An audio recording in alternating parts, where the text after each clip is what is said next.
MLS viewership is up 62% this year, not from a small number, from 7.9 million live viewers per week.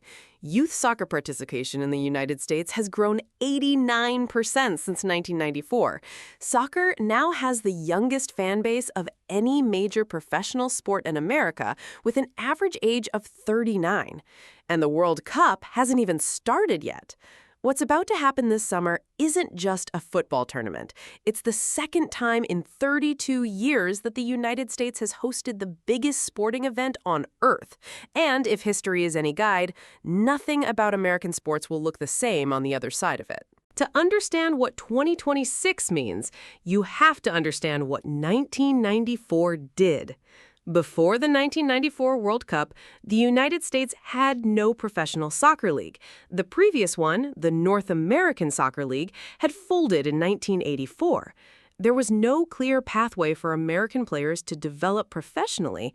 There were barely any Americans playing in Europe's top leagues. You could count them on one hand. FIFA had one condition when it awarded the 1994 tournament to the United States. The country had to create a sustainable professional league. Major League Soccer launched in 1996 with 10 teams.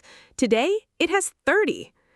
The 1994 World Cup drew 3.6 million fans across 9 cities, an average of 68,991 per match. That record still stands. No World Cup since has averaged more fans per game. And crucially, the kids who watched 1994 became the players who gave the United States its best ever World Cup result in 2002, a run to the quarterfinals that shocked the world. Before 1994, you could count the Americans playing top-flight soccer in Europe on one hand. A decade later, an entire generation had grown up with the game. That is the long-term mechanism of a World Cup, not the immediate excitement, the children it creates. But 2026 is not 1994, and the difference matters. In 1994, the United States was being introduced to soccer from a standing start. Most Americans had never watched a full match. The sport needed to explain itself. In 2026, the United States arrives with 3 decades of infrastructure already built. International soccer viewership has grown 60% since 2018, from 31.4 million to over 50 million Americans. MLS has invested more than $11 billion in stadiums, training facilities, and youth academies since 1996. Youth soccer participation stands at an estimated 4.2 million registered players. The generation watching in 2026 already knows what offside is. They've already picked a club to follow in the Premier League or La Liga. They already have a favorite player. The World Cup doesn't need to introduce the sport to them. It needs to lock in their identity as fans. That distinction, introduction versus consolidation, is why analysts and league executives believe 2026 could do something 1994 couldn't: permanently establish soccer as a mainstream American sport rather than one that spikes every 4 years and fades. MLS's simultaneous 57% audience growth and 14% attendance surge since 2022 suggests the domestic ecosystem is already self-sustaining in a way it wasn't in 1996. The World Cup arriving now is not a spark into dry grass.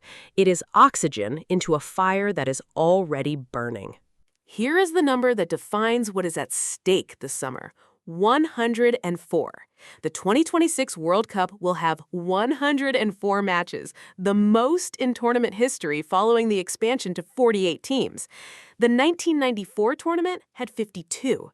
Every additional match is a broadcast slot, a sponsor opportunity, a cultural moment that enters the American conversation. TV ratings for the 1994 World Cup averaged approximately 8.5 million viewers per match. The 2026 edition is projected to average 15 to 25 million viewers per match in the United States alone. If those projections hold, a single group stage game between 2 nations that most Americans can't find on a map will be watched by more Americans than the average regular season NBA game. That is not a football story. That is a story about what American sports culture looks like from this point forward, which leagues matter, which broadcasts are worth paying for, and what the next generation of American athletes grow up wanting to be. In 1994, a kid in Ohio watched the World Cup and decided to play soccer instead of baseball. That kid became part of the generation that reached the 2002 quarterfinals. In 2026, a kid somewhere in the United States is watching their first World Cup match in their own country, in a stadium 40 minutes from their house, with their parents who also watched 1994. That kid is 10 years old. They will be 22 at the 2038 World Cup. The game that started in a pub in London in 1863, the game that soldiers played in no man's land in 1914, has been traveling toward this moment for a long time. It's here now.